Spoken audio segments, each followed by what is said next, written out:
여러분 안녕하십니까? 새누레TV의 강요엘입니다. 이번 주에는 예수님이 손가락으로 땅에 2번 쓰신 글의 내용과 그 의미를 살펴보도록 하겠습니다. 하나님의 말씀은 요한복음 8장 3절부터 9절까지 말씀입니다. 요약해서 봉독해드리면, 서기관들과 바리새인들이 간음 중에 잡힌 여자를 끌고 와서 가운데 세우고 예수께 말하되, 선생이여, 이 여자가 간음하다가 현장에서 잡혔나이다. 모세는 이런 자를 돌로 쳐 죽이라 했는데 선생께서는 어떻게 이 일을 처리하겠습니까? 이렇게 묻는 것은 고소할 조건을 얻고자 하여 예수를 시험함이러라 그랬습니다. 이럴 때 주님은 허리를 친히 굽히셔서 땅에 2번 글을 쓰셨습니다. 과연 이것은 2000년 전의 간음 사건이지만 오늘날 우리들과는 어떤 구속사적 의미를 가지고 있는가 살펴봐야 할 것입니다. 신구약 성경을 보면 하나님께서 손가락으로 글자를 쓰신 내용이 구약에 한 번과 신약 한 번 이렇게 나옵니다. 구약 때는 시내산에 오른 모세에게 하나님께서 2 돌판을 손가락으로 친히 써 주셨다고 했고, 신약시대에는 요한복음 8장 오늘 본문에서 간음하다가 잡힌 여자 이 앞에서 2번 글씨를 쓴 사건이 나옵니다. 요한복음 8장을 기록한 내용은 간음녀의 사건을 통하여 예수님 당시 종교 지도자들이 예수를 시험할 조건을 얻으려는 것이었는데, 이때 예수님은 감람산에서 내려와서 일찍이 성전으로 들어와 백성들에게 하나님의 말씀을 가르치고 있었습니다. 이때 서기관들과 바리새인들이 간음 중에 잡힌 여자를 예수에게 끌고 와서 가운데 세우고, 예수 선생이여, 간음하다 현장에 잡힌 이 여자를 어떻게 할까요? 모세의 율법대로 해야 할까요? 아니면 선생의 생각을 한번 말해보시오 했습니다. 이것은 예수를 잡아서 고소하여 넘겨 예수를 죽이려고 하는 사건입니다. 좀 더 자세히 말하면 인간 구원을 방해하기 위해서 믿는 자를 차칭한 유대교인들과 또 종교 지도자들이 앞장서서 예수를 죽이려 했던 것입니다. 당시 예수를 죽이려 했던 이유는 성전 주역들은 종교 지도자들인데, 지금 예수님은 성전에서 많은 유대인들을 모이게 해서 성경을 가르치는데 너무너무나 많은 백성들이 모였다는 것에 대해 시기를 느꼈습니다.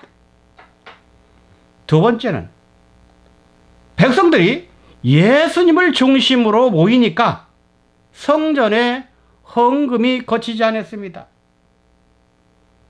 그래서 예수님을 시험해가지고 걸려들면 유대 총독 빌라도에게나 로마 법정에 세우려고 했던 것입니다.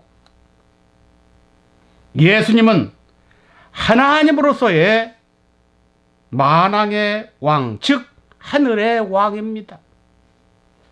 빌라도는 사탄의 앞잡이로서 땅의 왕입니다. 그런데 누구에게 고소하겠다는 말입니까? 누가복음에 보면 예수님에게 왔던 사람들이 이럽니다. 세금을 바쳐야 될까요? 바치지 말아야 될까요? 물었습니다. 누가복음 20장 22절부터 26절에 우리가 가이사에게 세금을 바치는 것이 가하니까 불가하니까 가라사대 가이사의 것은 가이사에게 하나님의 것은 하나님께 바치라 그렇게 말했죠. 만약 여기서 예수님이 세금은 당연히 로마에게 바쳐야지 했다면 당시 유대인은 로마의 속국이었기 때문에 예수는 유대 사람이 아니다. 저 사람은 우리를 핍박하는 자들의 편에 섰다 하고 예수를 헐뜯을 것입니다. 그러면 바치지 말라 하면 어떻을까요? 로마에게 고발했겠죠.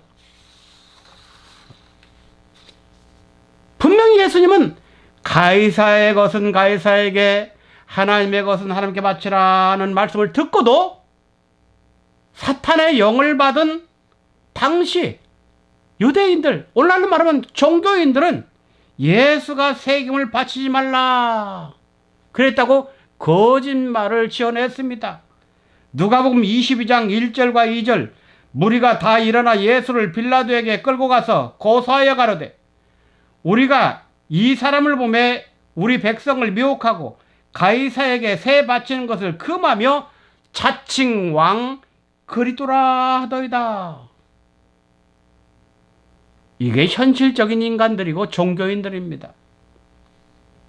그런데요, 하나님이 창조한 인간 누구에게는 양심이라는 것이 있습니다. 양심은 뭐냐? 도덕적인 가치를 판단하여 옳고 그름, 선과 악을 깨달아 바르게 행하려는 의식을 말합니다. 그래서 사람에게는 양심이 있어서 그 양심이 하나님께 다 고발합니다. 로마서 9장 1절 현대인의 성경을 보면 그리스도 안에 있는 내가 진실을 말하고 거짓말을 하지 않는다는 것을 성령님 안에서 내 양심이 증거하고 있습니다. 그랬습니다. 요한복음 8장은요. 영생의 하나님, 구속의 하나님, 창조의 하나님의 마음을 헤아려서 믿게 하려고 나온 말씀이에요. 주가 내 안에 계시고 내가 주 안에 있다면 주님과 나는 같은 신앙 속에서 살아가는 겁니다. 우리는 예수 그리스도의 마음을 품어야 합니다. 예수 그리스도의 마음을 품으려면 먼저 하나님의 말씀을 깨닫고 예수님의 행적을 뒤따르는 사람이 되어야 합니다. 그래서 베드로는 베드로전서 2장 21절에 너희에게 본을 끼쳐 그 자취를 따라오게 하려겠다 그랬습니다. 그럼 오늘 요한복음 8장 사건도 우리가 뒤따라야 할 문제죠. 가늠하다가 잡힌 여인은 광장으로 끌려와서 모든 사람의 돌에 쳐 죽임을 당하게 생겼습니다. 많은 군중들은 양손에 큰 돌을 들고 간음 중에 잡힌 여자와 또 예수를 죽이려고 했습니다. 그때 예수님은 너무나 급한 나머지 허리를 굽히시고 땅에 글을 쓰셨습니다. 땅에 글을 급히 쓰신 이유는 말보다 글이 더 효과가 클 수가 있기 때문입니다. 또 글을 쓰신 이유는 저들을 깨닫게 하는 기회와 차성을 주시기 위해서였던 것입니다. 만약 예수께서 모세의 율법대로 저 여자를 돌로 쳐 죽이시오 라고 말했다면 예수님은 항상 공생애 하실 때 타인의 죄를 용서하라고 가르쳤습니다. 그런데 죄를 용서하라고 했던 예수님의 이미지는 순간 땅에 곤두박질 치겠죠. 그런데 돌로 치지 말라고 하면 어떻게 말하겠습니까?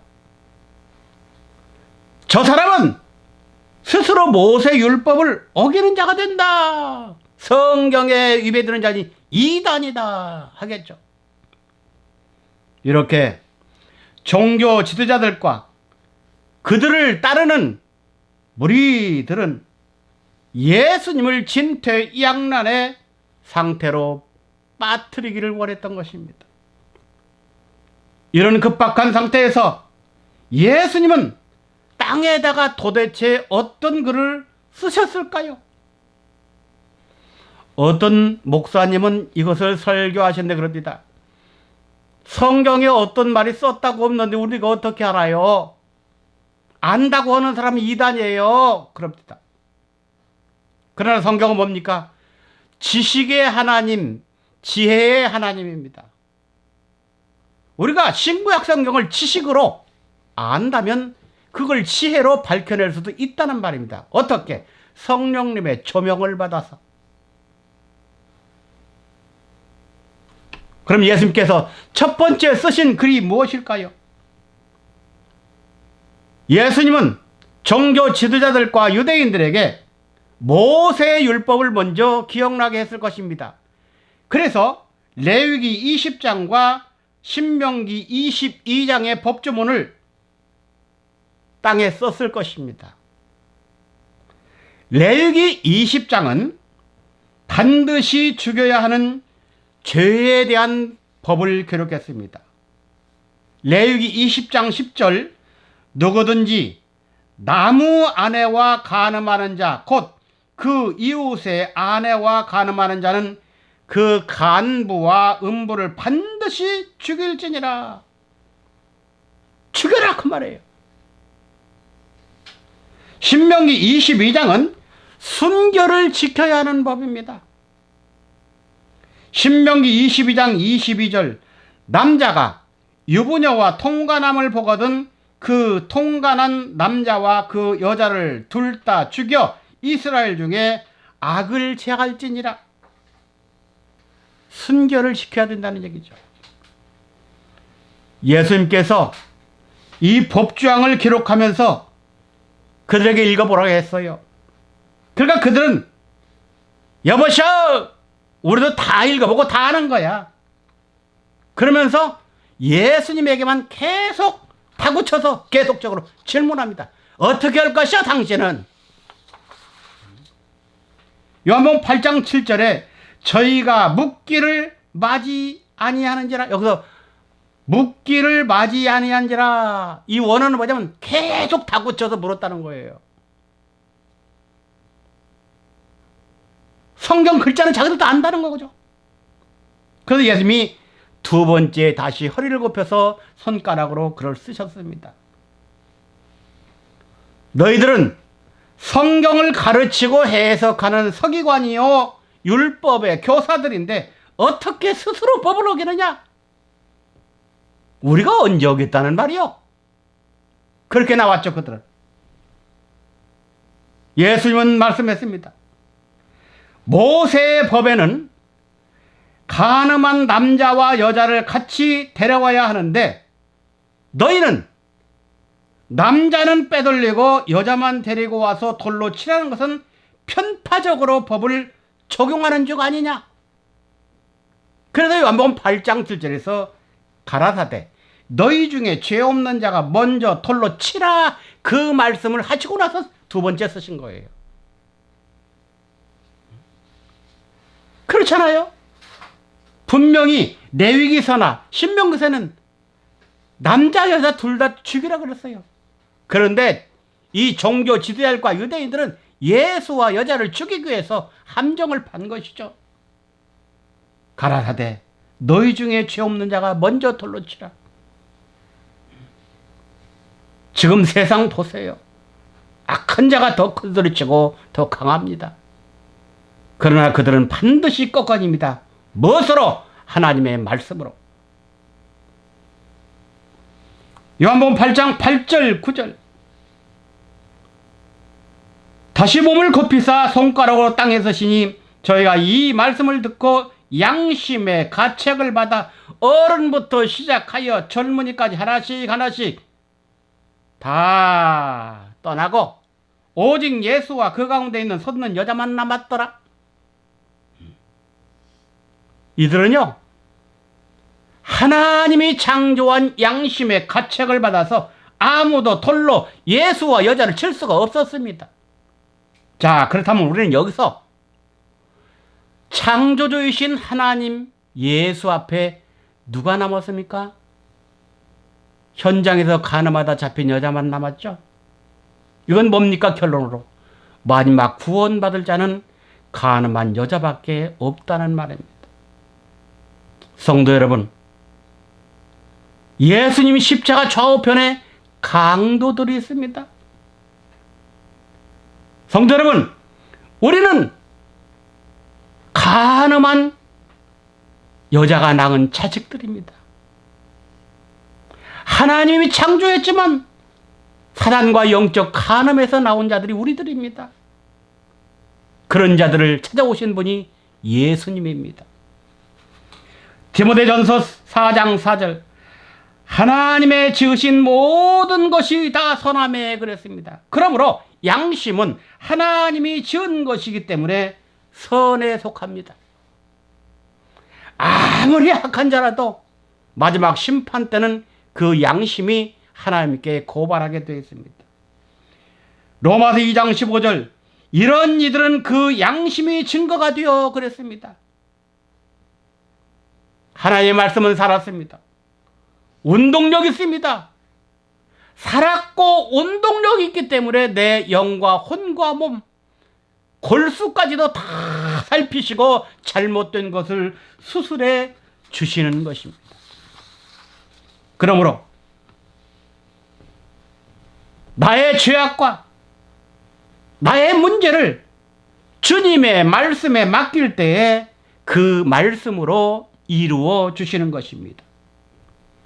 잠언서 16장 20절에 보면 삼가 말씀에 주의하는 자는 좋은 것을 얻나니 여호와를 의지하는 자가 복이 있느니라 그랬습니다. 여기 말씀에 주의하는 자, 이건 원어로 말씀은 일을 처리하는 자라 이렇게 나와 있습니다.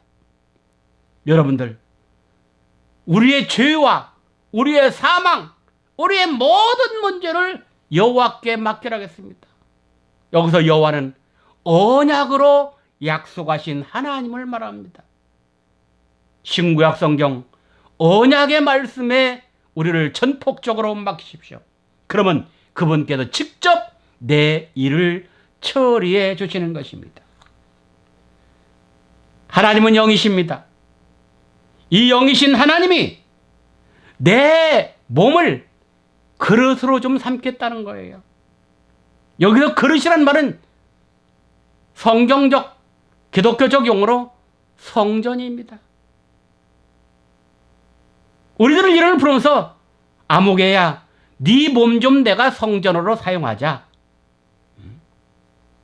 그 대신에 네 몸속에 내가 말씀으로 네 몸속에 임재하겠다.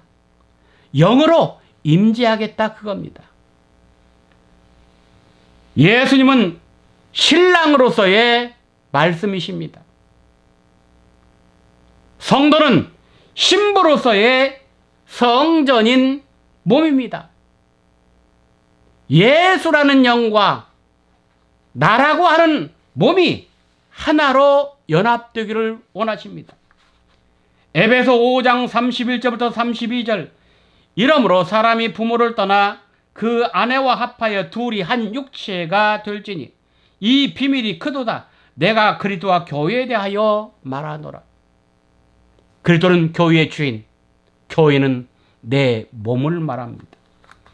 계시록 21장 2절, 또 내가 보매 거룩한 성 새 예루살렘이 하나님께로부터 하늘에서 내려오니 그 예비한 것이 신부가 남편을 위하여 단장한 것 같으라. 하늘에서 하나님으로부터 내려오는 거룩한 성 예루살렘은 천국된 나를 말합니다. 나는 그리스도의 신부라고 했습니다. 이 말씀을 시편 85편 10절과 11절로 연결해 보면 긍휼과 진리가 같이 만나고 의와 화평이 서로 입맞추었으며 진리는 땅에서 솟아나고 의는 하늘에서 하감하였도다 그랬습니다. 여기서 긍휼은 하늘을 말하고 하늘은 예수를 말하고 예수는 영을 말합니다. 진리는 땅에서 솟아났다 했습니다. 진리는 땅을 말하고 땅은 요한복음 8장에서 가늠한 여자를 말하고 여자는 영을 예수님의 영을 담을 그릇 육신을 말합니다.